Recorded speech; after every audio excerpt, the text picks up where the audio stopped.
Merci et bienvenue dans 5e numéro de semaine émission Canal Presse La Liga Santiago Bernabéu na Camp Nou ici Fungwami question Bolanda Manaka ya Canal King Télévision mingi pinze émission Canal Presse ya vendredi 3 novembre 2023. Merci l'équipe technique, Namoni Rodilou Dieu si ma caméra. Merci également à Sergio Makoso Oyo Azibongo pour réaliser mission Mkolelo pourquoi pas la meilleure sélectionneur du Dieu des Champs. Oui, vraiment, à cette sélection qui tôt, que vous redécouvrir, bah, invité Nabiso de moment à l'autre. Suleiman Mboyo, merci Nayo, du côté, il y a régie finale. Kassi, bon moment, ça nous malamou était Canal Presse, les Bongo émission, Moko Oyo, Bandeko, Balandara Mingi, la ville province de Kinshasa, Congo, Brazzaville, de partout, Paris, Bruxelles, Suisse, beaucoup de l'Arabiso, Nenge, tout le monde a bon, message, Nabino, Tika Bongo, tout profiter. L'occasion, on a tout le Bongo, joyeux anniversaire, na Yannick Moulengo, un confrère, un ami du côté Angolais Betty, Yannick Moulengo, joyeux anniversaire. Pourquoi pas, je dis merci également à Michel Wabika, l'homme qui porte la chemise présidentielle. Et cette chemise coûte tellement cher, il faut être Michel Wabika pour l'acheter. Merci également à directeur général Yaonatra, le DG compétent Martin Lukusa. Pourquoi pas, je dis merci à fils Moufenzama, pharmacie centrale. Fils Moufenzama, pharmacie centrale, merci. Voilà, demain, mon collègue, les alibons kofungama, Kassi, tous alibongo, na babiangami, tous alibango, na tali sabino 6G. 10 jours, les alibongo de tous les programmes de gouvernance présentés par les différents candidats présidents de la République. Quel est le meilleur programme qui peut rencontrer les préoccupations du peuple? Wana ezali si je n'abusole liboso Kassiami Balé tokosulana mingi na maimatali ndenge histoire ya République démocratique du Congo ezali ko renseigner biso ke opposition ceux qui bakei na élection en ordre dispersé bazala toujours perdante. Est-ce que nango ototika nango opposition bakobimisa bongo candidat comme pour affronter candidat à l'union sacrée prochainement tentative ya bienonion surtout au cours émission Mokolalo na ba invité na biso il s'agit bel et bien il y a maître Bazin Pembe coordonnateur il y a lisango bengami les changements c'est maintenant moko il y a lisanga na kati ya union sacrée des nations wapi na zeko pesa mbote maître. Merci beaucoup Ndeko Yannick, merci na ba congolais ba kolanda biso. J'aimerais préciser le Komoko au Bossani que Maître Bazin Pembe Azali secrétaire national en charge des stratégies et insertion professionnelle en Katia Lingombo Bengi AFDC. Oui. Et je pense que Namikolo Ezali Koya celui aux Unis qui Koya Koya peut voyer bisa ba congolais ba stratégie musus ba fonction musus au Ezali na disposition na biso. Merci beaucoup et merci na Ndeko Azali en face nangai. Merci beaucoup, Bazin Pembe. Mon nom est Rodrigo Ramazani, cadre na Katia en vol. Mon collègue parti, si quand on a opposition, Zalibongo Kambema na moi mboka Delice Sanga, wapi na zeko pesa mbote. Mbote Rodrigo. Mbote ndeko pour l'invitation. Mbote pena Bazin Pembe ndeko to kabola ici mon collègue. Salut Sinangai pe qui n'est pas na ba congolais bipai biso ba kolanda biso na mikili ya poto na Kisasa na Bandalungwa Selembao Bumbu Makala Kasavubu Kalamu et pa wapi ngai pe nazali moko ya ba compétiteur na provincial pe na national. Merci mingi ya kozala na mokolo ya lelo na liga tokosola mambi ma ekolo na koliki ete makanisi otokosolola esunga ba congolais ba ndenge nini mboka na bango ekokama mape mabanzo nini ezali pona Congo ya lobi. Voilà, bitumba ya banzoko yango ezali bongo lancé na liga face à face lelo Bazin Pembe na Rodrigo Ramazani. Nazali ko rappeler bino thématique ya liboso na ba candidat plutôt na ba programme ya ba candidat oyo bazali bongo ko compétir na élection présidentielle ya République démocratique du Congo. Meilleur programme oyo ezali ko rencontrer bosenga ya peuple congolais ezali bongo nini topé ya nani. Voilà, motuna biso toko banda epana ndeko Rodrigo na ko identifier ba problème ya peuple. Est-ce que meilleur problème ils allaient plutôt n'a pas identifié le problème il y a peuple. Est-ce que le meilleur problème ils ont rencontré la priorité à peuple tout les oyo ils allaient luka essentiel n'engue va congolais va les lara libumia biso nzala social les alités programme ya malonga pour na yo nini il y a meilleur candidat oyo à compétir dans l'élection présidentielle. Merci. Nakanisi yambote toya na mutuna oyo esengeli ba congolais ba défi ya Congo zani. Quels sont les défis du Congo? Ba défi esengeli Congo a relevé. Wana ya liboso yami balé. Bandeko ba kolanda biso esengeli ba ke Congo ezali mboka oyo ezali na ba problème ebele.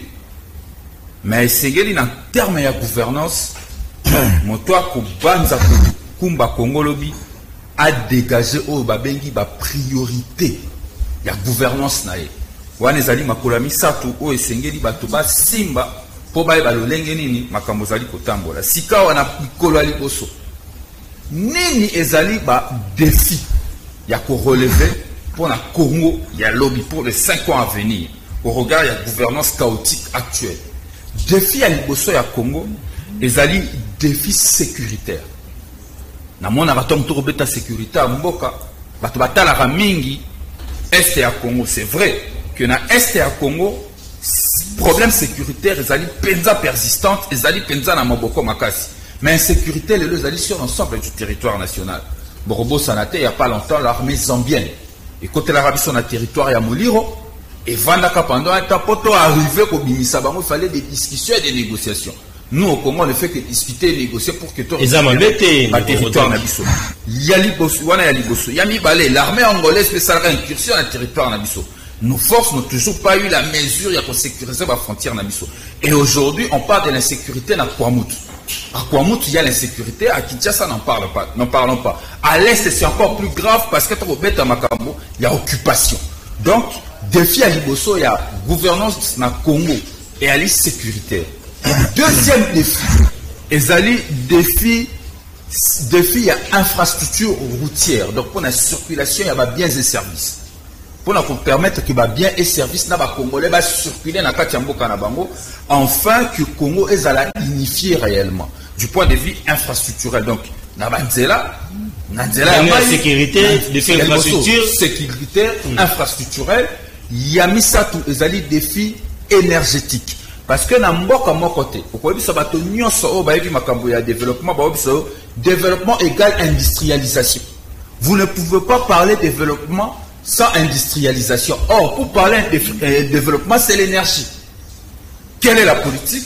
Oh, il faut la mise en place. Autour de tous ces défis à Souka, ils allaient défis, il y a société, défis sociaux, il y a congolais, où ils allaient liés essentiellement à Moussala, l'emploi. Parce qu'aujourd'hui, il faut dire que nous avons à peu près plus de 90% de chômeurs au Congo. Nous ne sommes même pas au niveau de mal emploi. Nous allons dans absence d'emploi. Donc aujourd'hui, il faut travailler pour quitter l'absence de l'emploi, pour arriver ne serait-ce que dans mal emploi, pour que tout chute dans plein emploi. Donc il y a des défis. Il y a l'IBOSO sécurité. La sécurité. Il y a mis infrastructurel. Il y a mis ça énergétique. Il y a sous qui a mon sala. Il y a des Congolais. Maintenant, à définir quelles sont les priorités parce que définir Congo Zali. Voilà. Continuez. Sikao. Défi à Liboso et à Congo, ni les alliés prioritaires pour un bisso en vote, et le monde a candidat président de la République, Deli, c'est ça, parce qu'il y a un candidat thématique. Voilà. Pour la bisso, dans le cadre du programme de la refondation du Congo Tolobi, nous allons 5 axes majeurs. 5 axes majeurs, 35 mesures prioritaires en termes de gouvernance pour les 5 premières années à mandat Nabiso. Défi à Liboso Tolobi, gagner la paix, la sécurité et garantir l'inclusivité à territoire. Yami Balé, co-unifier territoire national pour faciliter, pour favoriser la circulation à biens et services. Yami Sato, co-restaurer l'intérêt général, paix sans y a bien commun. 4e, co-protéger les Congolais dans le renforcement des services publics. Cinquième tolobi, ezali musala pona ba congolais. Te définir 5 axes prioritaires ya gouvernance nabiso. Na nyonso wana parce qu'il faut que la moninga peut être introduit.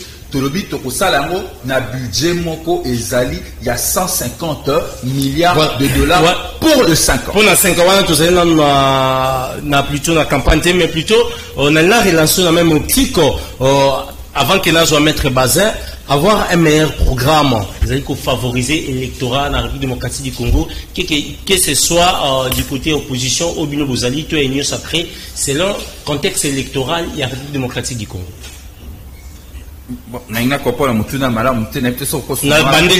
Na lobby présenter un meilleur programme. Est-ce qu'il y a un monde qui garantir que les candidats ceux qui ont l'élection salemi azwa selon le contexte électoral dans la République démocratique du Congo? Tu es bien pour la mise Il y a solo. Voilà. N'a pas rappelé débat au mini. Mais moi généralement je ne suis pas d'accord na bato bakanisa kaete na Congolais pour na makanisité pour na loyenge.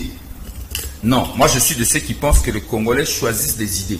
Mais le problème dans le Nabiso Zali, Boponia Congolais, c'est la grande question qu'il faut nous poser tous. Est-ce que volontaire Congolais a la respecter? Congolais n'a dit qu'en 2011 à Ponara Mbota Tshisekedi.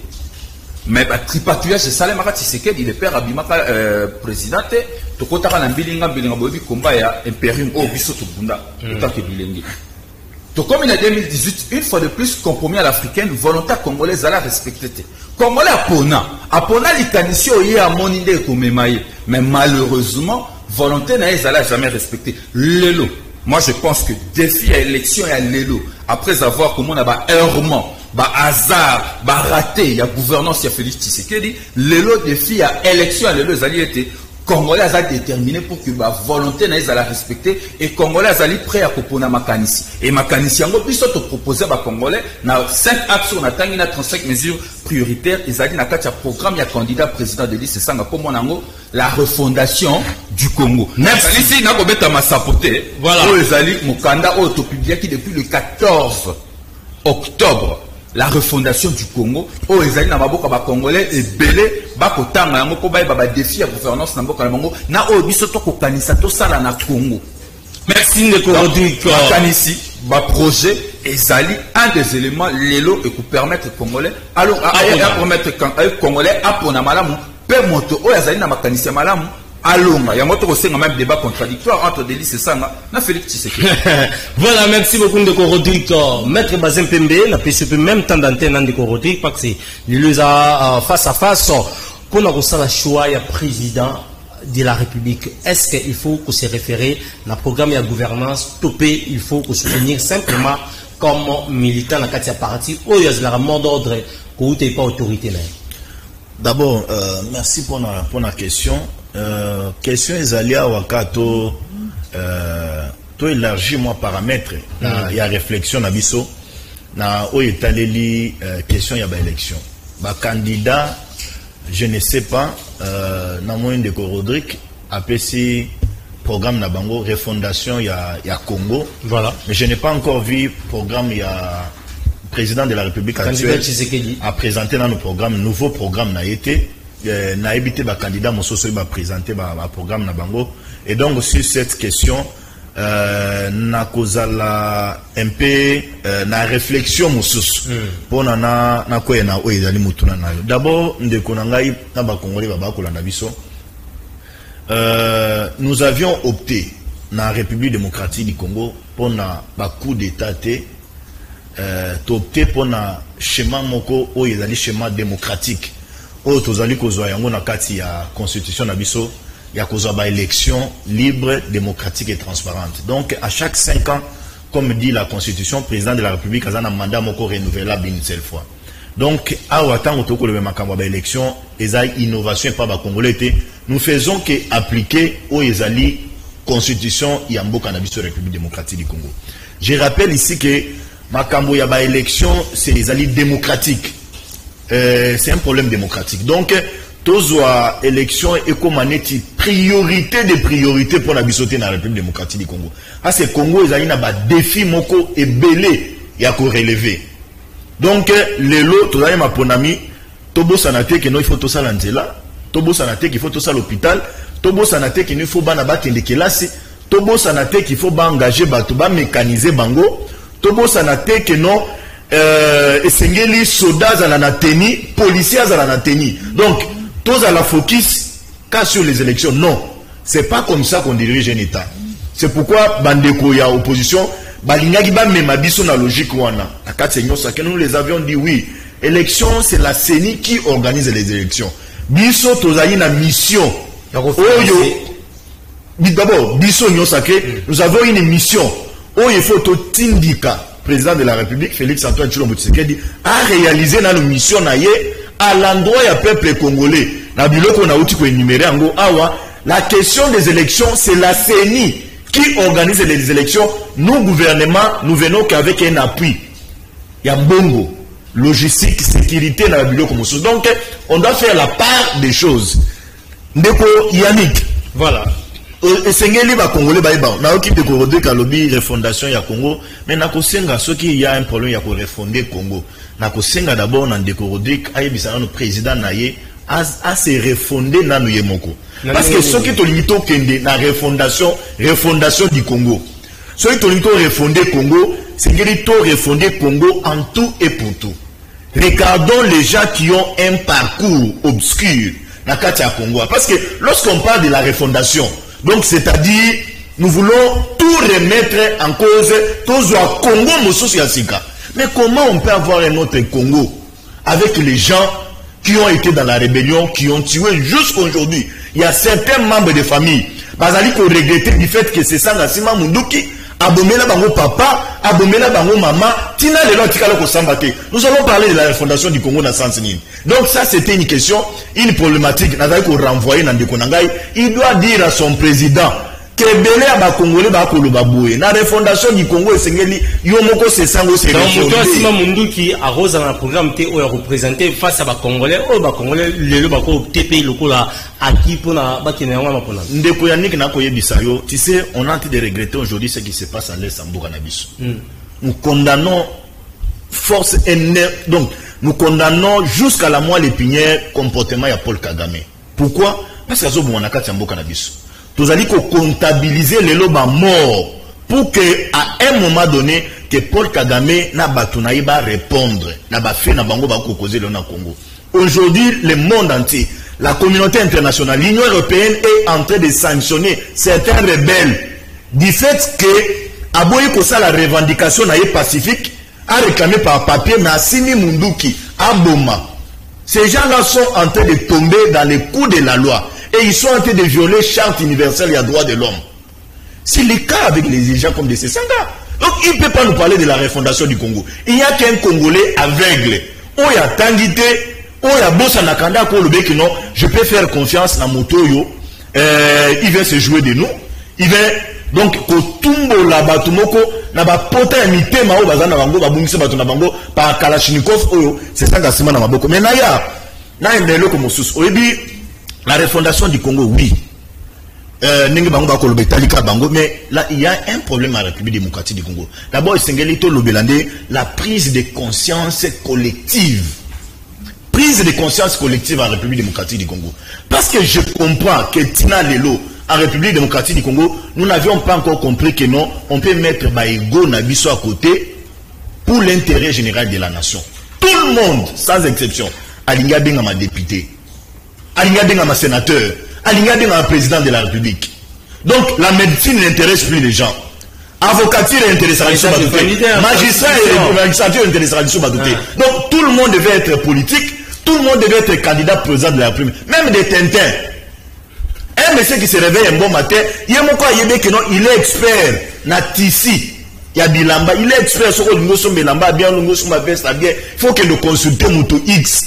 Parce que hier, côté Bilamba, a maîtrisé bien ici, à l'obino, n'a pas candidat président de la République. La conscience collective, la deuxième des choses, dans la conscience collective, il faut tout comprendre que non, la sécurisation et le territoire national en Bokanabiso et c'est ça la unanimité entre ils appellent parmi vos programmes de Korodi, ça va défendre, mais va sécuriser beaucoup davantage. Ndeko Nangai et Yannick.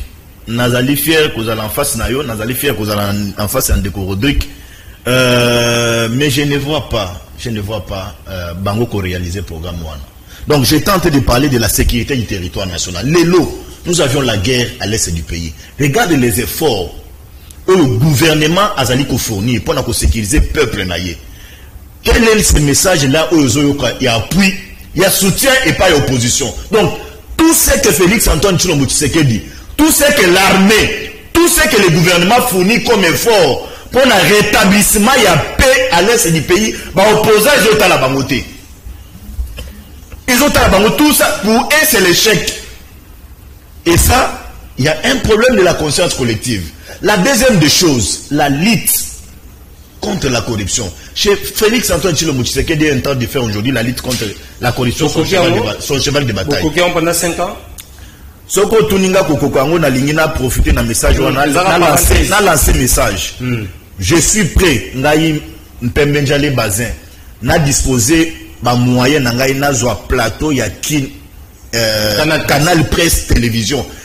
Motu ya Kabila, ya Katumbi, ya Banvol nazo épargné bango parce que nous avions dirigé avec na bango Nyosake. Bayo moi je vais supporter plateau à télévision qu'on parle sur l'action ya Félix Antoine Tshilombo Tshisekedi na o etali bilan. Et là l'élément moko na bilan Félix mandaki ko inquiéter ngai ezali ninga sikayi kulube que no sa fengila sala ba millionnaire mais je vis les jeunes na niveau ya Assemblée nationale ko ya mama pas président de la République les jeunes millionnaires sous Félix Antoine Tshilombo Tshisekedi et un jeune a pris $10,000 après si président de la République albino mbongo ya Kabelio. Donc ndenge na sina zo élément wana na ko senga na je lance un défi na muto Kabila ya Katumbi o ya lingi plateau yango ekite ezali moi je suis prêt na supporter plateau spécial de Goyaning. Pona ko suki ça. Non, j'étais déjà. Pona ko suki ça na o etali la corruption, les lots c'est un acquis, avancer ezali belé. Donc je peux vous dire que ndeko nangai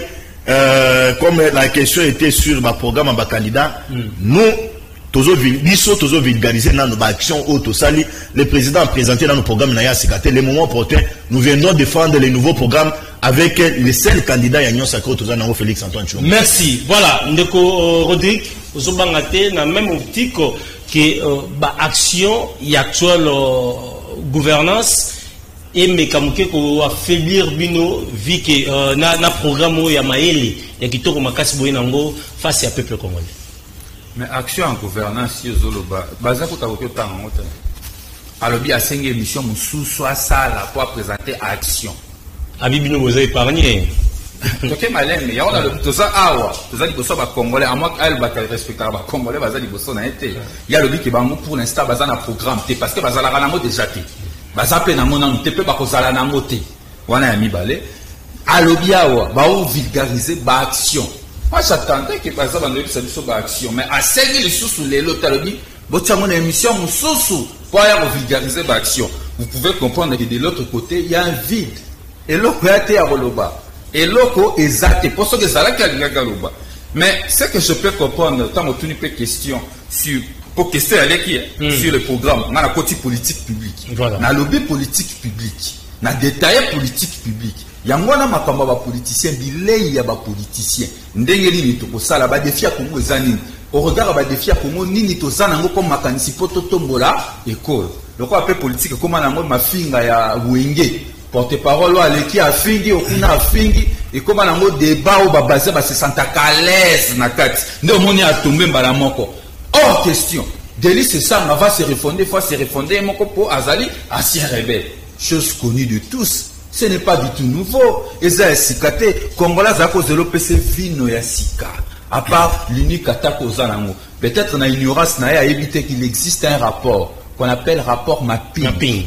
Qui liste des personnes au Bazali par responsable et à atrocité dans le Congo. Ce qu'on a dit, on a dit que Baza tanga ki angote. Mais ba Congolo ba tanga ki ango. Pour ce que tanga ki ango ngata na Congo c'est ça ngate. Ba ebi que Congo c'est ça na kati ezalité. Encore attaquer c'est ça ma sœur rebelle. Nous avons la union sacrée, on a le seigneur de guerre. Mboussa Azali, même ma père. Non, quand on a ba combo petit plutôt le seigneur de guerre. C'est ça la bataille avec merci. Canal qui les camoufle. Non, tu continues l'émission. Non, je continue. Vérité, vérité, on soit mais en one. Merci. Et c'est l'équipe. Tu continues dans le biboy.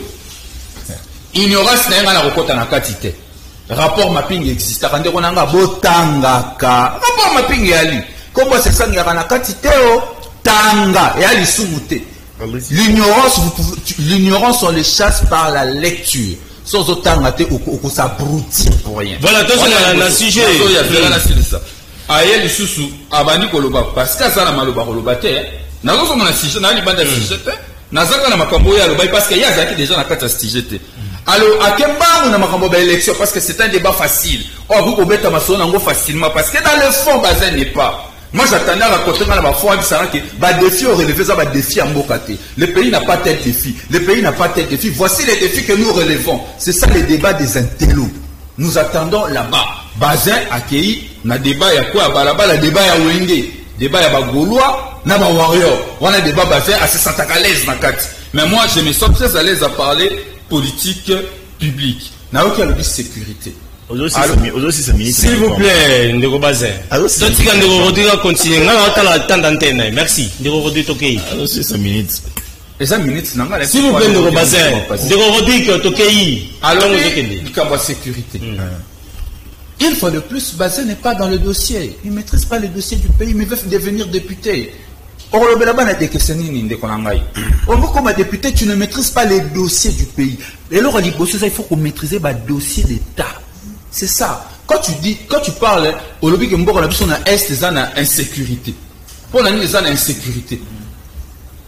Sans pourtant savoir que insécurité auto vivre les lots na ba occupation ba M23 et ça fait à pouvoir na bino. En 2013, c'est ça les dossiers d'État. En 2013, opération Pomme Orange. Et Silisaki makambo ba M23 qui est en repli na Rwanda. Qui est allé ressusciter les dossiers M23 pour tous la résurgence? Parce que M23 est en résurgence.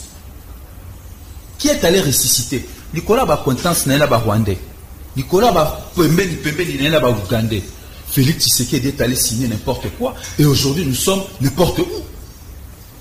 Les autres ont la résurgence, c'est M23 parce que politique diplomatique n'a pas qui hasardeuse.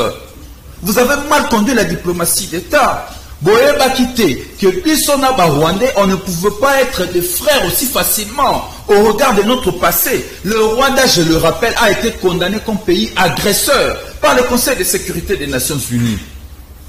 Quand Félix Tshisekedi arrive, Akanisi que conduise à Kamboka par des souvenirs personnels. Non, on conduit un État, on dirige un pays par son histoire et non par des souvenirs personnels. Raison pour laquelle nous sommes une solution à l'armée. Nous avons une attaque personnelle qui est côté à la solution.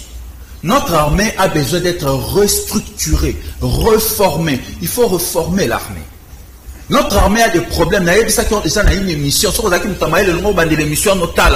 des problèmes à 3 niveaux. Un problème structurel, fonctionnel et systémique. Il faut définir la stratégie de notre armée. Il faut définir la structure de commandement de notre armée qui pose problème aujourd'hui. Est-ce que la zone de défense n'est pas structurée armée dans le secteur opérationnel qui a démontré aujourd'hui ses limites? Est-ce qu'il faut continuer? Alors que dans 5 ans, vous êtes capable de ressembler.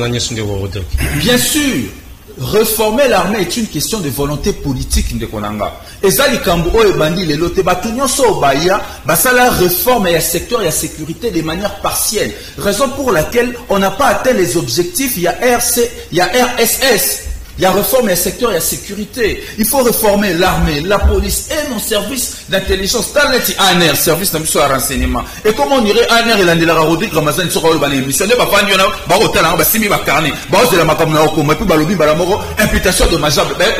C'est pas le travail des services d'intelligence. Un service d'intelligence à quoi un service d'intelligence à quoi la Namaluba Rodrigue Ramazan pour déceler maillé pour que a utilisé un mot et son amboka. Le problème aujourd'hui, nos services ne fonctionnent pas comme il se doit. Les services aujourd'hui sont devenus des services militaires. Il y a la refondation du Congo Tolobi. Il faut qu'on réforme l'armée, qu'on restructure l'armée, qu'on respecte l'olengenini. Makambo et Segele Tambola. Talanda qui sa procès, il y a Wazalendo. Bao Bakufa qui plus de 140, Baboma qui bango na Goma. Souvent l'année professionnelle que Baza pas l'année parce qu'il ne maîtrise pas les dossiers d'État. Rien qu'à suivre ce procès, tu n'as pas besoin d'être un génie pour comprendre que notre armée a un problème. La chaîne à commandement, Il y a un problème. Qui a donné l'ordre aux JR de désarmer les FARDC et commencer à tirer? Jusqu'aujourd'hui, ça reste un tohi-bohi. Et vous pensez, parce que moi je parle encore politique publique, j'insiste, Balobi, tant qu'on recruter 20 000 hommes. J'ai encore dit et je le répète, notre armée n'a jamais eu un problème d'effectif militaire. La preuve, le Tower Fear Power est classé à Bissau déjà, je crois, depuis 2017, parmi les 10 meilleures armées en Afrique. Parce que nous avons l'effectif et nous avons aussi Tozalipe na armement et Sengeli. C'est pourquoi nous sommes parmi les 10 meilleures armées en Afrique. Donc on n'a pas un problème d'effectifs. Pour que votre s'armée, alors que même conditionnement, pour réfléchir à monter. Problème est à commandement. Attention, nuance. Je parle de politique publique et je ne blague pas quand je parle de ces sujets-là. Ouais. Problème est à kaka commandement. Problème est à structurel. Problème est à systémique qu'il faut défendre sur les 3 piliers. Il y a future réforme et il y a armée au Bissau-Tozako envisager quoi. Merci. Pour atteindre. Parce qu'il faut qu'on arrive à un moment donné pour sécuriser ensemble le territoire national. Sauf que si ici que le baba kambo ya koloba, on a besoin de la politique publique parce que quand on débat wana. Merci. Voilà. C'est comme si n'engé toujours sur la bouée. Vous de l'Union sacrée, bien que la programme de gouvernance pour la 5 ans au Hollanda.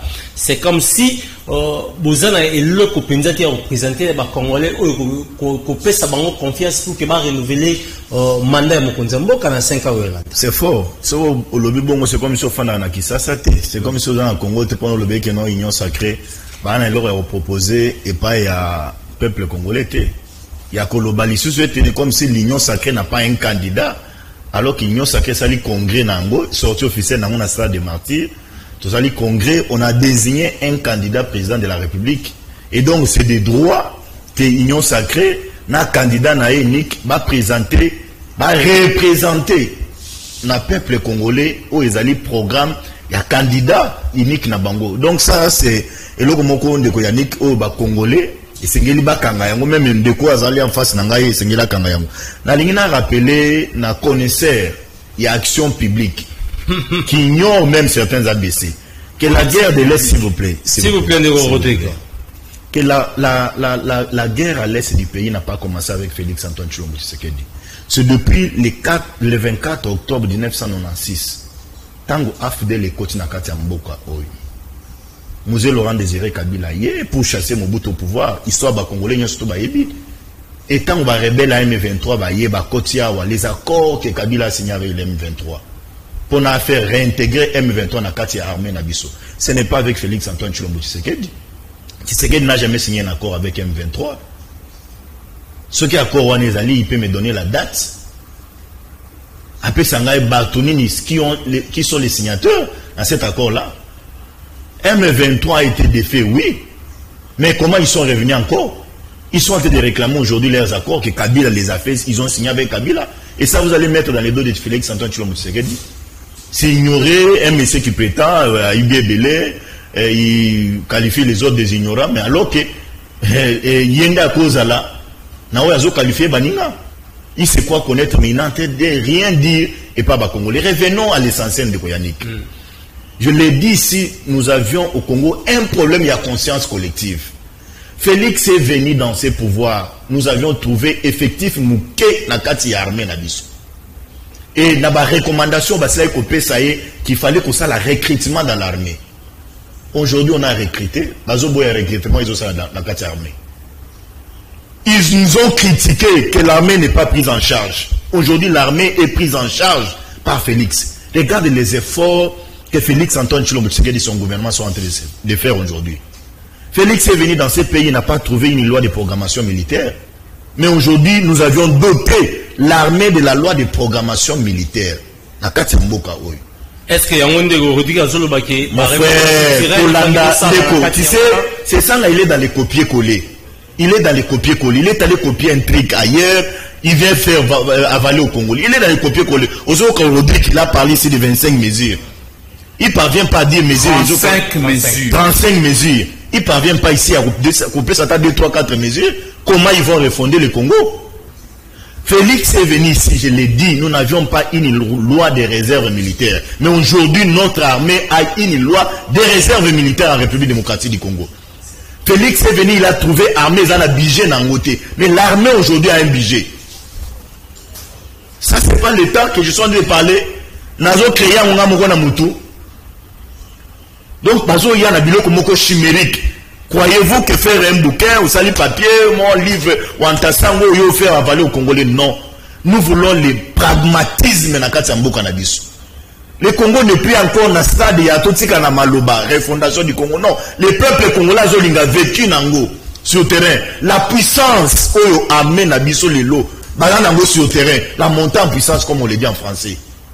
Ça, c'est indéniable. Même le monde entier est en train de reconnaître aujourd'hui la puissance où amène Abisso dégagée. Mais on va faire faster à M23, il faut le parti Est, Ouazalendo en appui Nabino. Non, mon frère, les Ouazalendo, je l'ai dit l'autre fois dans la émission, les Ouazalendo sont dans les droits. Confère article 63 de la Constitution Nabiso. Ce qui est intégrité territoriale Nabiso est menacée. Congolais n'y aussi compris même les journalistes aux Yababiso. Aux Anandingisa Yakokota Nabala, Nandizela, aux Amindu qui pour nous sécuriser le territoire. Merci. J'en ai un sujet. Voilà, juste des parenthèses. La sujet, c'est encore la question militaire. Voilà. Oui. C'est pour nous de moi, je ne vais pas entrer dans le débat naïe. Azolinga, ngana sa ila vulgarisation ya refondation ya Congo. Sur la question ya refondation du Congo na lobby boye. Si nous voulons parler de la refondation du Congo, c'est ça qu'on doit commencer d'abord à se refonder lui-même. Avant que tout le la refondation en Congo.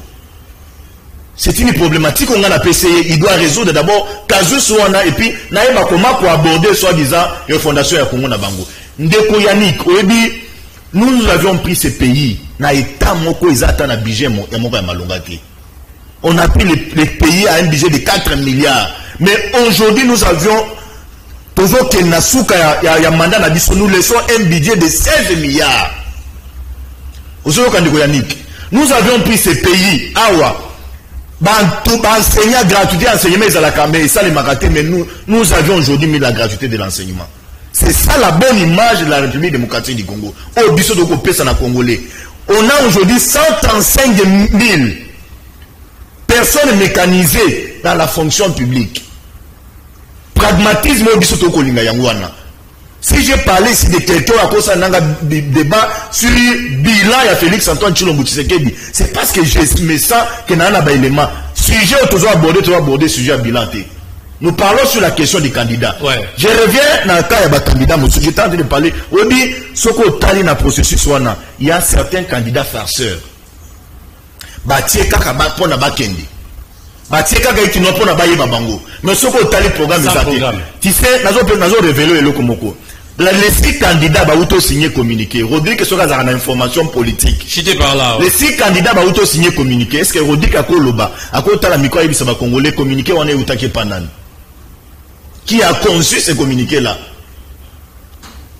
Ce sont des questions que nous devions débattre. Nous parlons aujourd'hui des élections. Les réalismes politiques sur le terrain, ils ont l'accent noir, blanc et non. Où ils ont battre record sur le plan statistique. C'est Félix Antoine Tshilombo Tshisekedi. Tu présentais dans le deuxième programme Nabisoté. Avec notre ancien programme, nous sommes en train de battre record. À combien plus forte raison, programme Moussoussou Roya. Et donc, Congolais, Sengeli, Ayebek, nous avions trop parlé du pays, mais nous sommes venus avec une idée de servir la nation. Et nous sommes en train de servir la nation. Yannick, est-ce que vous pouvez vous imaginer les lots de Konamai? Est-ce que vous pouvez s'imaginer les lots? Tala étendu Mobimba ya République démocratique du Congo. Regarde les travaux qui sont lancés. Est-ce que les Congolais ont déjà vu ça? Tala Manzela ou Ezo les lots. Nous devions parler sur qui a bébilo pour nous, pas nous amener dans les débats pour nous on a la télévision Kikuni publicité là on la Moutamba publicité là on la publicité. Je ne le ferai jamais. Merci. Mais parlons du programme, parlons de nos actions à nous, Union sacrée. Et merci. Merci. Voilà, merci. Deuxième thématique, l'histoire nous renseigne que la République démocratique du Congo, quand l'opposition va en ordre dispersé aux élections, elle sort toujours perdante. est-ce que ezali pe bongo pour na cas ya mikolo lelo na mikolo totike lango opposition ikozala capable ya rotike ya représenter biso candidat commun ou faire face à union sacrée ndeko Rodrigue on a ko pesa ma bana yabi ke oluka o ramasser mai onde ko baser en lobby na temps d'antenne na yo du fait que opposition vous allez ko kende en ordre dispersé parce que il le font le bango vous avez un candidat commun. Est-ce que vous allez force vous allez ko pesa davantage de ko Tshisekedi pour gagner l'élection il y a 2023. Merci.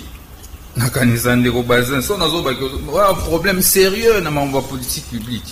Un problème sérieux. S'il vous plaît, na bêtise a été. Non, pas un point de base aux matchs à son assume à l'oba. Rodrigue continue. Rodrigue continue, non, Bazin, s'il vous plaît. Batek personnalité, Ndeko Rodrigue Tokei. Essentiel. Tokei, Ndeko Rodrigue.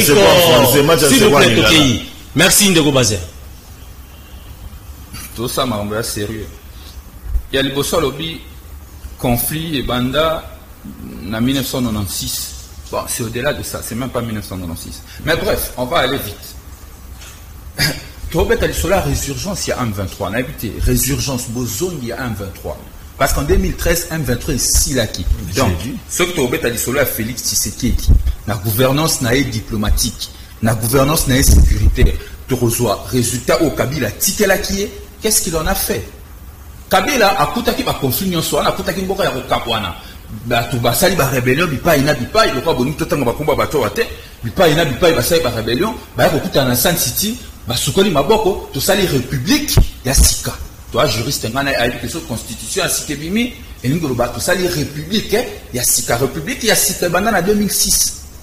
Ça veut dire ce conflit là était dans l'histoire. Kabila a vu à qui il y a eu des problèmes de arriver à M23 na Bamboula wana opération Pomme Orange et si ici conflit wana si na makambo bakendaka et avança quand M23 atikaka na makambo et vanda to tikaka na ba conflit interne ya ba groupe armés.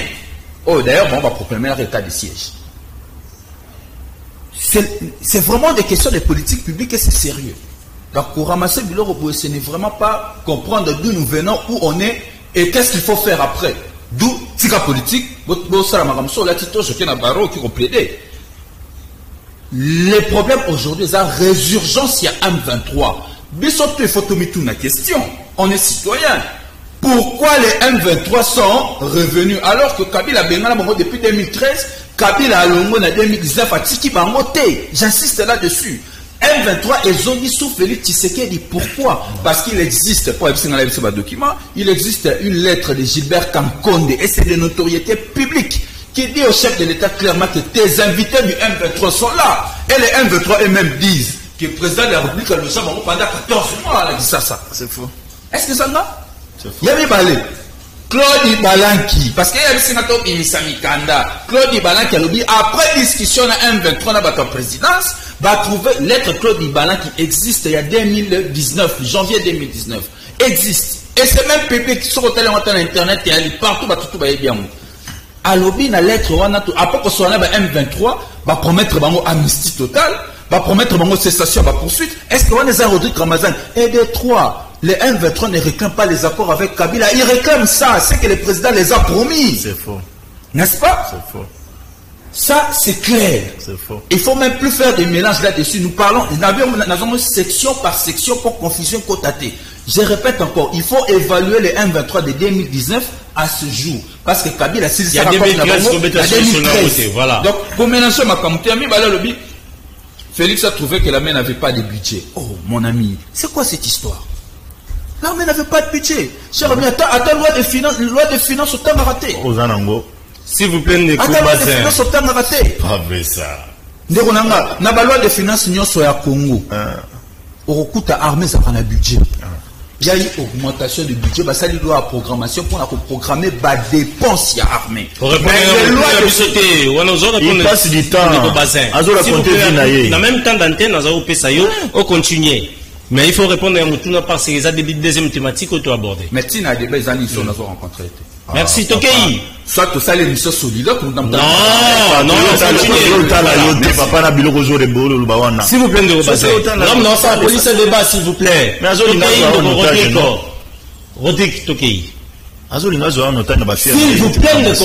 s'il vous plaît, merci. Donc, l'armée congolaise a toujours eu un budget. Budget armé existe. Budget à Souka et armée, je crois, il y a 350 millions de dollars. C'est pas nouveau. Et ça, il faut qu'on tanga. Il faut qu'on tanga la loi des finances. Il y a Sikapé et Bini. Tanga. Il y a mis ça tout. Budget 16 milliards. Avant le budget 16 milliards, il faut que le budget se constitue. Le budget se constitue pas dans l'effort congolais. Le budget à 16 milliards est mis sur 3 facteurs. Facteur, il y a la conjoncture internationale.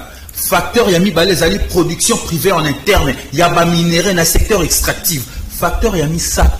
Et zali loi, il y a réforme, il y a code minier sur les impositions de super profit. Maintenant, dis-moi, réforme, on a beaucoup de Kabila Moukassali. Vous n'êtes qu'en train de bénéficier. Quel est l'effort il y a gouvernement à Sali pour que tout comme on a budget 16 milliards. Aujourd'hui, j'ai suivi le ministre des Finances Nicolas Kazadi. Parce qu'on a un dossier politique publique sur Top Congo avant-hier. À lobby, aujourd'hui même, cours, il y a des métaux, ils ont chuté, et des recettes, ils ont quitté. Pourquoi ils ont quitté? Parce que nous avons un problème en interne. Nous n'avons pas su diversifier notre économie. Il y a des recettes, il y a refondation du Congo Tolobi, il faut penser il faut qu'on pense à la économie, la diversification. Merci. Ça, ce sont des débats de politique publique. Voilà, Zonga Motuna Bisossikoto Tunio par rapport à la deuxième thématique. Du fait que l'opposition, vous avez qu'au ordre dispersé de Rodrigo, est-ce que vous avez coupé ça va quitter dans les coachs? C'est qu'il y a long à décembre.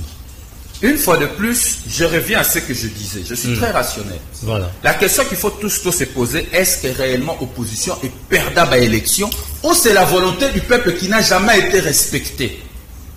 En 2011, on peut se regarder avec Bazin parce que tous on a mené ce combat de l'impérium. Qui avait gagné les élections? Après tous les observateurs, c'était Etienne Tshisekedi, qui malheureusement, on n'avait pas proclamé comme président de la République. En 2018, qui ont gagné les élections? Une fois de plus, c'était l'opposition. Bien que tout ce qu'on a compromis à l'africaine. On avait Chadar d'un côté, l'opposition était en ordre dispersé. L'opposition avait gagné. Donc, l'affirmation de dire que sans candidature commune, opposition pour perdre, c'est faux face à un pouvoir qui n'a pas de bilan à défendre. Non, qui va tenir la réalisation. Moi, je suis Kalambambouji, je suis en la réalité.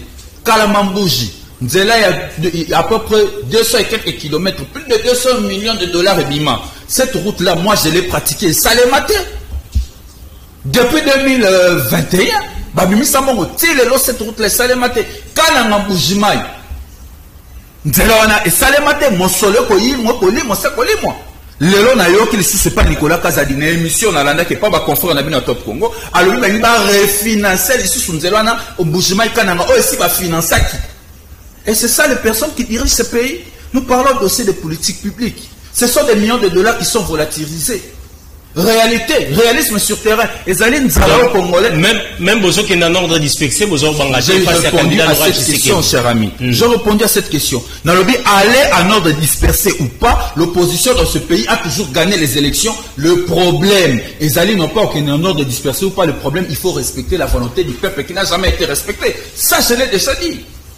Si on a démontré que le réalisme est terreau basé sur le besanine, réalisme est terreau, aussi a pris sur le marché, n'a perdu il y a pouvoir d'achat, il y a Congolais. Le Congolais a perdu son pouvoir d'achat à plus de 100%. Est-ce que ça ne peut pas faire froid au dos? Et l'autre, vous avez coûté 1000 francs, les autres ont coûté 3000 francs.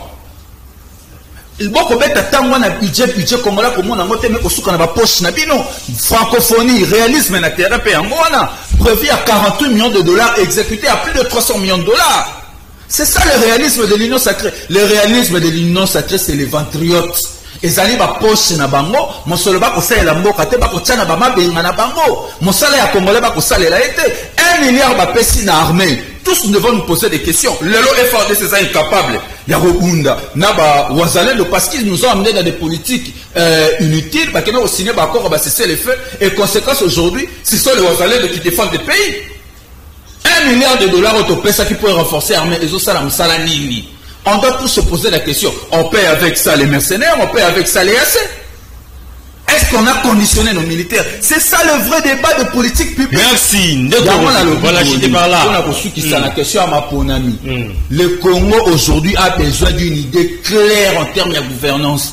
Congolais à l'élo. Motonio Swalinga yepa na walinga comme député. Question du bosse foyeba. Projet naé état que député zali nini soko bani ko soka kenga na kosala bino nzela tche mpanzi ki musala député te soko bani ko soka kenga na kotongola bino école tche mpanzi ki musala député te soko bani ko kabela bino monsolo ndenge na mona kelenge moko ya parti o ya sepa ko kabela mbato monsolo na sortie activité naé ayebi musala député te soki pe président de la république aye alobika ke abani ko finga bato ba question en genre abani koloba candidat de l'étranger bon comprendre kazali na projet te comme tout ça na projet alobaka oya ko salela bino le défi à élection lelo ezali idée biso en vote le bino refondation du Congo et ça na 5 axes prioritaires na 37 mesures. Merci. Voilà les Congolais na biso ya gouvernance to pesi bino makanisi na biso nini to sala na mboka pour les 5 ans to yebisi bino pe budget nini to ko salela yango lo lenge nini to ko zwa yango. Merci. Défi yango wana nyonso ezali masapo ya balabala. Voilà, ndeko bazin le loyo opposition bazali ko banga binoté. Ndeko Rodika auto démontrant ngo attaque baki en ordre dispersé ayebi ke na Congo réalité zalaka ba respectaka volonté ya irmeté. Mais bino bazali ko mona te ke bien que opposition bazali ko mona bino bo excusez nga peut-être pour un terme bolumbu bazali polele na bino moko bazali komi lobela nini. Est-ce que opposition est en face na bino? Ezali na baye o bazali na kati bazali ko bangisa public. Ndeko Yannick, obi na ba statistique o ezali sur terrain. Aba information nga na zanango ba élection pouvoir oyo a conserver yango. Nous allons conserver ce pouvoir. Selon les statistiques en ma possession, nous allons conserver le pouvoir. Et nous allons conserver ce pouvoir avec une grande majorité dans le niveau de l'Assemblée nationale. Et le pouvoir va revenir d'office. Bagarre coûte aux alatés. Et pas Félix Antoine Tshilombo Tshisekedi. Je le parle comme politique. Et moto alingi koyo kangai ayo kangai à partir à date lelo. Kangani na goye biso lelo. Pourquoi? Parce que ce qu'on moni union sacrée na osature nango. Moto nyonso to as candidat union sacrée, il est en train de travailler sur le terrain. Et a juste changé les lots donne sur le terrain. Et le peuple a d'accord na misala d'abord candidat par candidat ya union sacrée ko sala et puis na musala munene au Félix Antoine Tshilombo Tshisekedi dans sala. Moi j'ai été étonné de voir une image dans les fins fonds de l'Équateur. Bato ba ko lo bato tikalo mona ndako aboete. Totikalo mona te président aya na programme du développement à la base. Et ça c'est une innovation de l'union sacrée. C'est une innovation de Félix Antoine Tshilombo Tshisekedi. Na yebisa rabino ngonga nyonso bola na makelele ya télévision ya Kisasa ote. Odi keninga yebo ya yoloba pona ke non oyoki azo critiquer candidat moko ya soki ya nini azo pesa mbongo. Mo zana mbongo te ko kendo sala campagne ndeni. Kolongwe pa na yo pona okomatina soki na commune na Bandana. Faut se déplacer na carburant non. Oza mutu kati. Tu n'as pas l'argent. Ozolinga peuple la pesa au pouvoir yo pesa peuple wana tel côté. Ça c'est du mensonge. On les a au sa peuple, non? Le pouvoir en République démocratique du Congo, ils échangent. Au salaire, biso pe to pesi yo. Yo zana le côté, ba to mona ka yo na ba veste na yo, na ba chemise na yo bien, yo liaka. Ozo na mutu ka bien population na zo ba côté. Ba politicien le bazonyo ko la population. De konangai asomba ki pouvoir. Na lobi to tika ko sa peuple wana. Ici a na Kinshasa pouvoir les échanges. A on a Kinshasa campagne zo bandate. Kino ko fongola miso. Yo zo na ile côté o pesa ba maloba. Est-ce que c'est le il faut applaudir? Mais ce qu'on applaudit, je venais de parler, c'est ça. Nous avions aujourd'hui un problème de conscience collective. Il faut du temps pour les gens qui ont bateau. Il faut du temps pour les gens qui ont bateau. Dans la démission, pas non. La descente politique. La descente, il y a un échange, l'interactivité, au PSBISO, au PSIO. Mon frère, donc Bilok Azomimon a déjà perdant. Azomimon a déjà perdant, c'est pourquoi Azolela, on les a collés là. Et cette fois-ci, ils seront sanctionnés. Je t'ai dit, même Bastion, au moment où Bastion, il y a Kinshasa, Kizalaka, pour l'opposition. Mbalo, et vous allez voir la position de Banque Sabinoté de Robazin et Motuna. Nazo, il y a Otikela qui est moins tâté. N'habite ce gars intimidé, on a Otikela est moins tâté. Il y a Nick Pona Oye Bissoni. Regarde la difficulté au opposant Bazo Kenango. Ils sont nombre de candidats Baza 25 hein? 24. Mais biso tu as un candidat moko. Au moins difficulté. Zoba nombre ya ba voix 48 48 millions de voix au kaka di mapesa qui divisé yango par 25 candidats. Parce que l'élection est à un tour. 44 millions d'enrôlés. L'élection est allée à un tour. Donc, où il y a une majorité, majorité à voix moko, il passe. Au moment où danger bazanango. Et candidature, au bako luka, il y a opposition et kozomate. Parce que ba égoïste baza katikati na bango. Au moment où moutoune tisse sanga. Ceux qui bakangi, excusez-moi, je vais me rabaisser. Photo, il y a bien Azua posté on a Facebook, pour lui, il est devenu président de la République. Aza candidat président de la République. Aza président de la République. Tu prends un candidat comme Netiki Kouni, Seth Kikouni. Je l'ai dit, Seth Kikouni, il est expert na tissi à Bilamba. So on gozo veste bien, qualité bien, ya tissi bien, que nous mon a Seth Kikouni. A orienté yo. Mais Atiki Moussala on a yo albi aza candidat président de la République. Aux autorités, l'autre là, c'est qui Katumbi. Mais celui-là, on peut faire confiance. Je ne peux pas accepter tout ça, la confiance à taille pas c'est Sanga, qui n'est pas Katumbi. Le monsieur, il est vide. Il est vide. Et Moutouabon, on ne peut pas prendre le pays, tout ça y est. Pourquoi? Parce qu'il y a un lobby, il y a un Mboka. Parce qu'il a un ambassadeur, il va soutenir Yawa. Ça ne peut pas se faire de vous avez coalisé force avant autour il y a candidat commun ou faire face à Tshisekedi. Yannick Nakoye Bisayo, la force de Tshisekedi ce sont ses actions sur le terrain. La force de Tshisekedi ce sont ses réalisations sur le terrain. La force de Tshisekedi c'est le fait d'avoir répondu favorablement au peuple congolais à Bandoro Zelepanaye. Je t'ai parlé ici de la mécanisation. Je t'ai parlé ici des hôpitaux. Est-ce que l'élo, au cours qu'il y a un niveau à Kaluka, n'a pas Kaluka, ok, nous y a Kaluka pour voter Félix Antoine Tshisekedi. Mais pas que Bengana yo. Kaluka, du soir, nous avons lobby que ça comme bidonville à la Kinshasa. Moi, je ne pas que nous avons pas les athées parce que nous sommes à la caté. Désenclavés aujourd'hui par Félix Antoine Tshisekedi. T'as la pont, oye, Salimikuna. T'as la mwindo eza kongela kuna. Ok, nous yebisa lelo mwana njili sekomaf, njela sekomaf wana, ke noko voter Tshisekedi, akoyoka ondenge nini. Nzela wana mutu asala ngoza Félix Antoine Tshisekedi. Yannick. Ok, nous yebisa bato lelo na Kinshasa wa, po voter Tshisekedi, mutu ako mwana hôpital ko salema na nini ya mama yemo awa. Oyebisa voter Tshisekedi. Ok, nous yebisa un enseignant, oya bandeko zo à l'époque de Kabila. 40 000 francs le lot. Azo touché avec Sophie 450 000 francs congolais. Azo mona mwana na yazo kende kela si ofele. Ok, no yebisa une maman le lot maman ya vila Kinshasa wa. Azo ok le bota na hôpital ya ofele. Oyebisa ko voter Tshisekedi. Mais il te voit comme un fou. Vous savez, Tozwa époque à Kabila. Kabila a fait 18 ans. Kabila a fait 18 ans à pouvoir. Mais montrez-moi les réalisations de Kabila de 18 ans à pouvoir. Nana la Kisayo à Félix Antoine Tshisekedi 4 ans à pouvoir, mon frère. Regarde, nous avions aujourd'hui un premier ministre. Je l'ai toujours dit, Sama Lukonde Lelo, on peut tout dire. Muzito, Matata, Badibanga, Nani, Chibala, l'autre papa autozod na Ilunkamba. Ce sont bateaux, place Bazo Fanda Lelo, et c'est Ngeliba féliciter Jean-Michel Sama Lukonde. C'est un garçon, partout Félix Antoine Tshisekedi passe pour déposer première pierre, Yazo qui dépend à inaugurer. Et aujourd'hui, il est dans l'étendue de la République démocratique du Congo, en train de déposer sac à ciment, en train de déposer, de lancer des travaux sous Félix Antoine Tshisekedi. Nous disons, Yannick, Congo est Zamboka Moko Mounene. Avec Félix Lobé qui est notre comité, non. Mais dans 5 ans, on a su, il y a qu'on relever des défis. La décrispation politique, il est là. Tala, au début, il y a époque au sous Kabila. Mais le cas du Massa, c'est Zobeta. Sous Kabila, l'arrestation, ils allaient au Salema.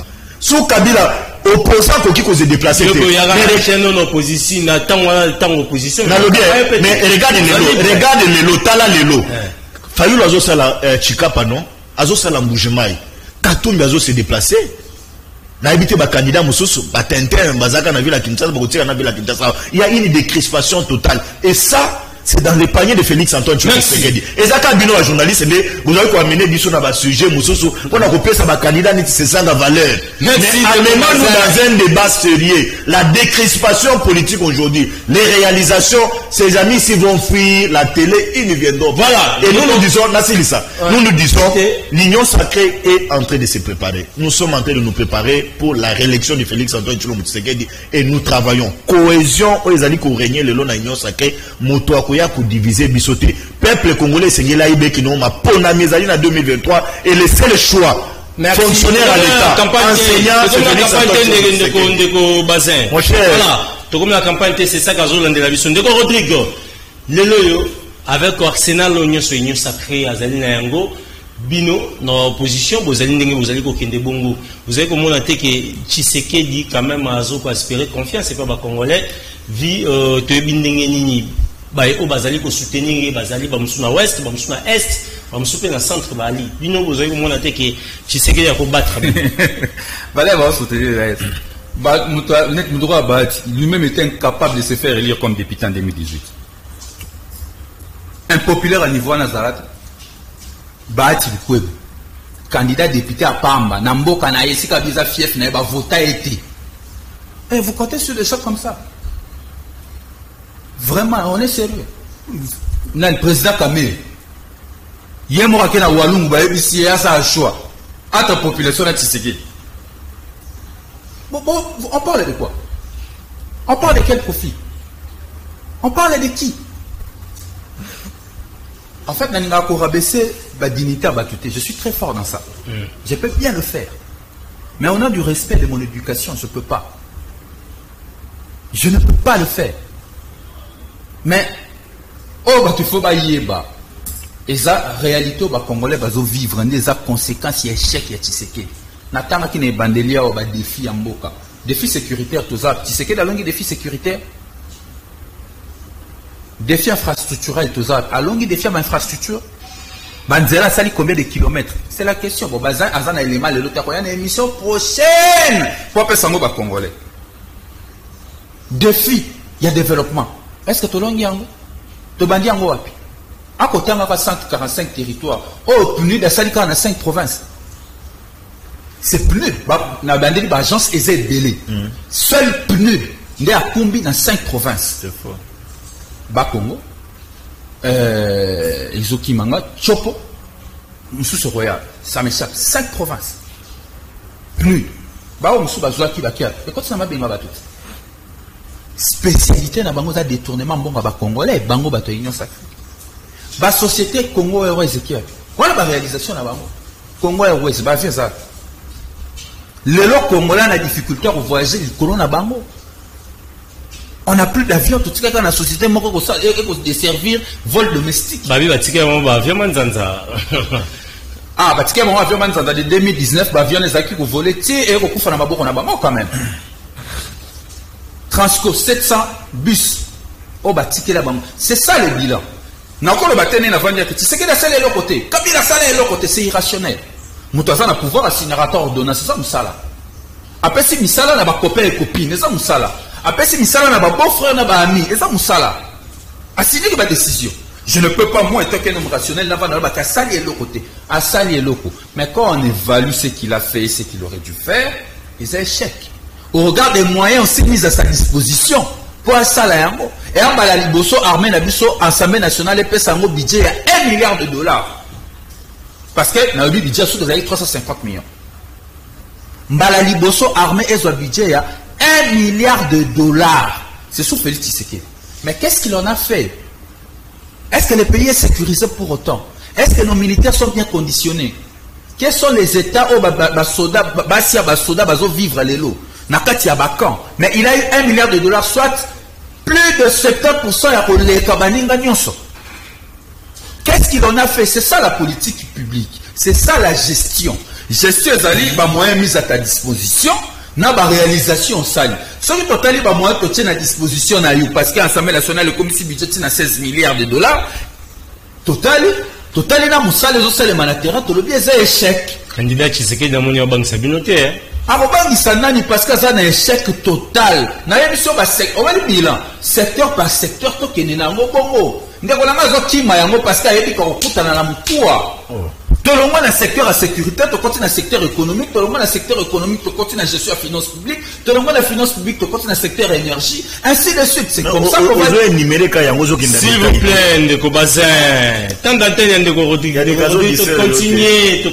S'il vous plaît, Ndeko Bazin, Ndeko Rodrigue, continuer. En fait, il faut élever le débat à un niveau. Il faut élever le débat. Donc, il ne suffit pas, parce qu'il y a un tabi qui a un bilan à représenter.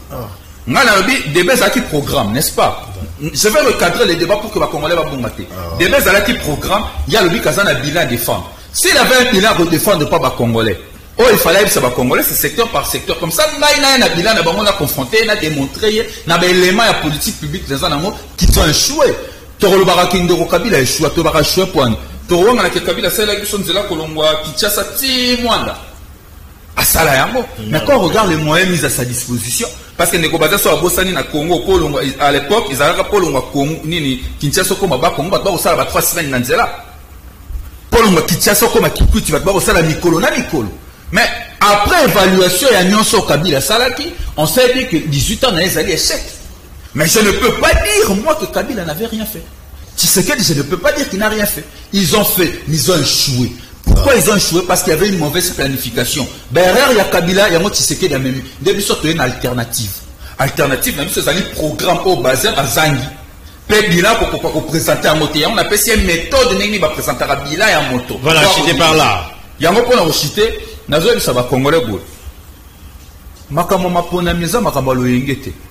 Tu voteras mon colombo quand tu peux ça bon moyen pendant 5 ans. Tu peux si faire Tshisekedi bon moyen pendant 5 ans. Tout le monde qui alternance c'est là qui gaspille. Alternance c'est ça gaspiller. L'espoir à peuple les alliés perdus. Les lots congolais faut qu'on a rigueur. Il y a un biso to inviter les Congolais. Bah pour la refondation du Congo. Bah pour la idée oh to ko tête la bango. Donc on l'accès bango c'est que nous on va faire du pays. Biso d'ailleurs ça va qu'on tête que ça populaire. Popularité dans Ngobet elle sont en train de on lui pour l'année. Donc depuis le mois de janvier moi j'ai parcouru 11 provinces du Congo et les territoires. La population nous a reçus et Yoki Bisoto Sololi, plein à plein partout au Kenya. Notre parti est structuré et organisé. Il y a un Ngobet elle sont sur la plein tête, il y a un solo, il y a un politicien. Pour plein, bah tout ça plein. Plein, mais tout encore ça là. Mais politique publique, n'ayez ni nos dirigeants Boka et c'est le Félix Tshisekedi n'a pas peine de beaucoup salaté. Merci Ndeko Rodrigue. Voilà, Ndeko Bazin, le c'est vrai, opposition, bah il y a ma canisi qui toque. Ma canisi wana et on peut savoir au crédit Ndeko Bazin face à la population. Ndeko obi ce que ko compter moto na opposition, oyo ko sala moi moquer sérieux. Malgré inconstance politique na il faut compter Martin Fayulu. Oh. Non, na lobby, na longi te bo o loba to comme tala. Je vous dis mon frère, et le koni ya sérieux ko kote pas c'est sanga. Les lots ont ça l'émission na date nini date le vendredi 23 novembre. 3 novembre. 3 novembre. Yaka après ba élection awa otuna ndeko benganga na ndeko Rodrigue. Pourcentage au c'est sanga ko pendant ba élection.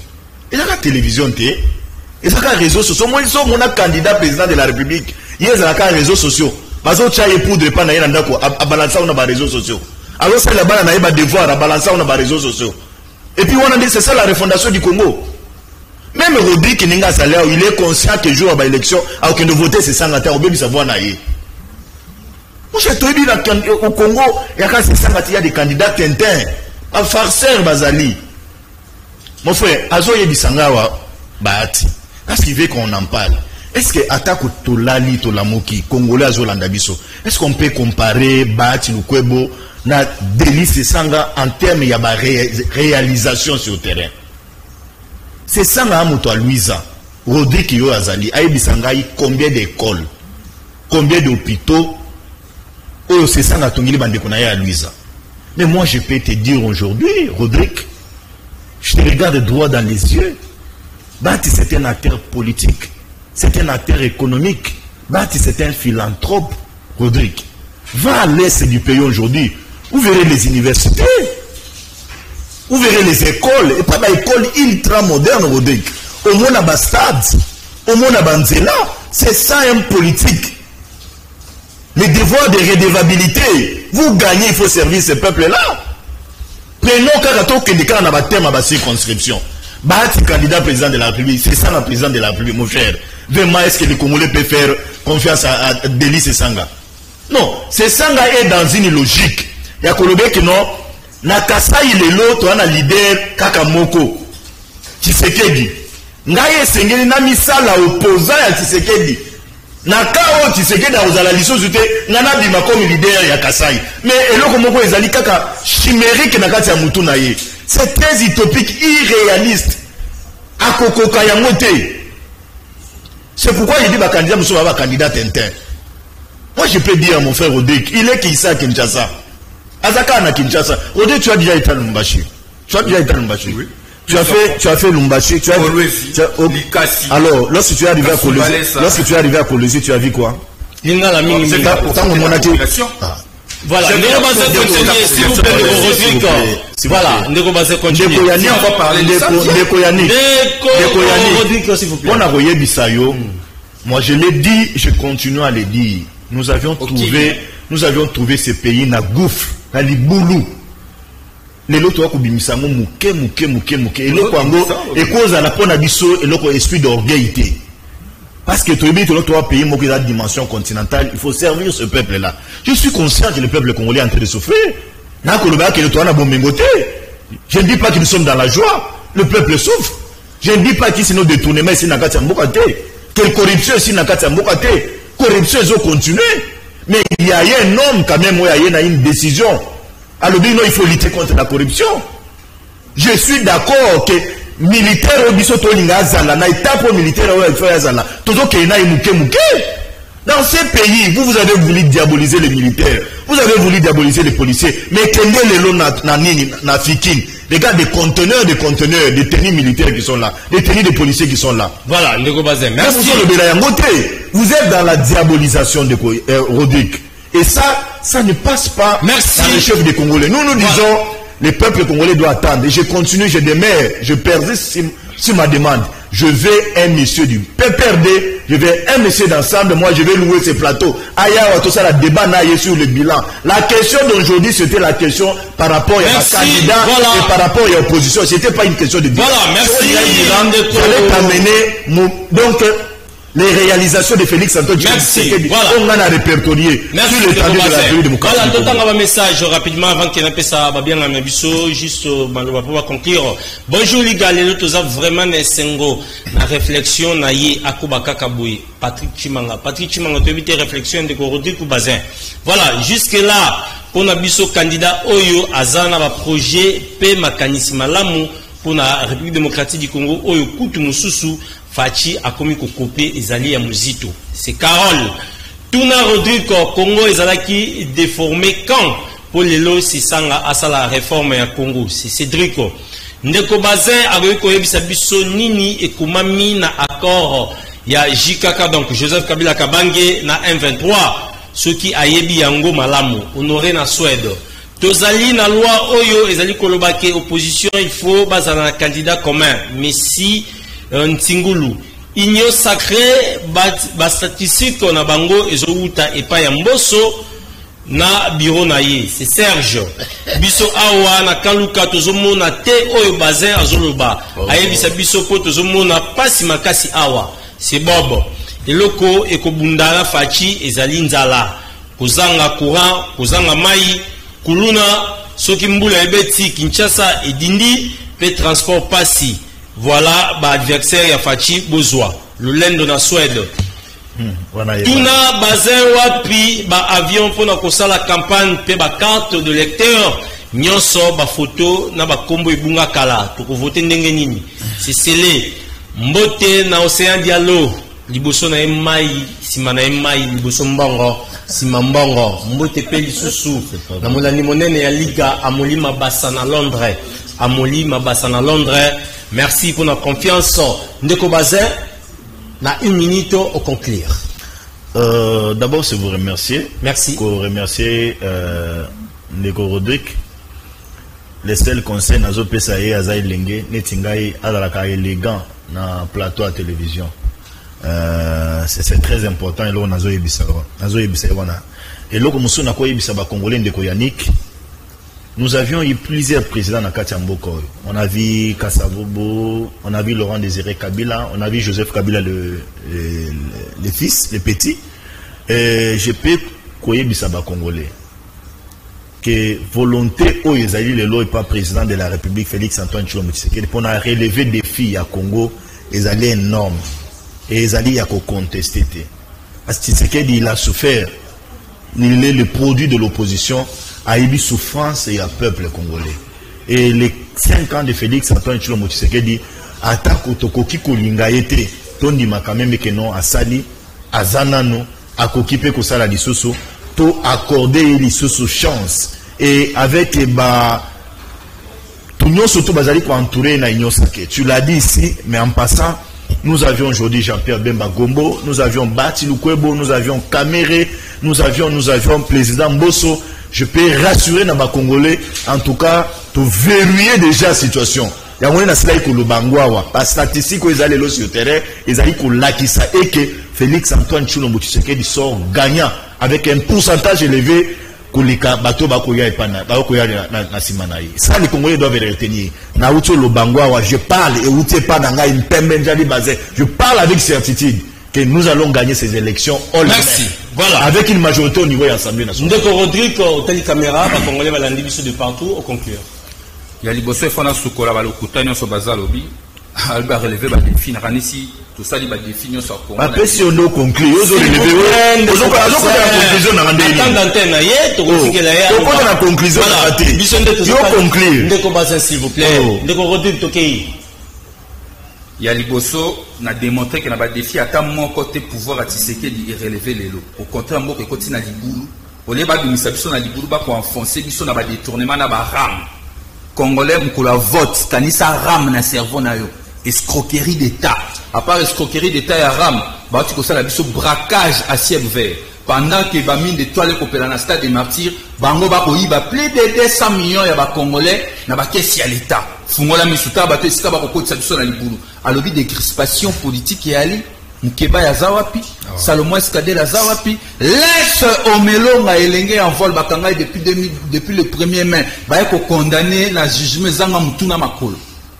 Décrispation politique ya ngwana, kaka elenge bakange poani pour réputer tweet ya muto ezaki ko critiquer Denis Nyakero ba bengi yango ni outrage au chef de l'état. Ah nzambe droit na sala. Soki ya ngwana nde outrage au chef de l'état, nzamba limbisa ba jijwana. Yami pale, na yoki abalobi Bahati za philanthrope. C'est ça na salani. Na ngobeta masolo ya privé ya vie c'est ça maté. Azana lokoté. S'il vous plaît de merci. Et pas na bango ta toilette à togité. Merci. Azana ni. Merci. Azana ni. À part ko mikanga ba photo ko tsanga ba réseaux sociaux. Mais parce que zoni ngako ta makambo za maté. Azana la biso s'il vous plaît. Ndeko Rodrigue to continuer. Du point de vue privé, c'est ça m'a beaucoup fait la circonscription. Il est employeur, il a des sociétés de transport, information. Conseiller, je dis qu'à Moïse, s'il vous plaît, non, on est au bassin. Université, on va dire sala pour l'information, on va dire qu'il sala, on va dire sala na kananga. Engin, on sala engin. Il y a construction, il y a génie civil, oh, et ça là, lancement nango. Il y a projet, il y a engin, c'est ça, mais mec, c'est faux, c'est faux, c'est des notos. Les engins, l'État paie ça, il y a un bon bassin. La émission est très bien. Les engins, l'État paie ça, à bon bassin. Nous avons ça, nous avons ça, Yasu Kanara, si bana kananga, ne bako landanga, ne bako témoigner qui est sérieux, qui est dans la voiture. Donc, moi, comme la salle politique, sérieux, dans le côté, on a dit, oh, il y a kotonga ba université, il y a kotonga biloko bébé. La caméra. Conclusion Zara Mokoza. En 2018, Bavota Bahatite. Ça, c'est une non, il a voté. Bavota et Rodrigue, peut-être qu'il n'a pas l'information. S'il vous plaît. Peut-être l'ami n'a pas l'information. Bavota est invalidé par Kabila. Bavota est invalidé par Kabila. Kabiliste du Congo, c'est Bahati Lukwebo. Kabila est validé. Kabila est validé. Kabila est validé. Bavota Kemi. S'il n'a pas l'information, s'il n'a pas l'information, ça a été voté, mais Kabila n'est pas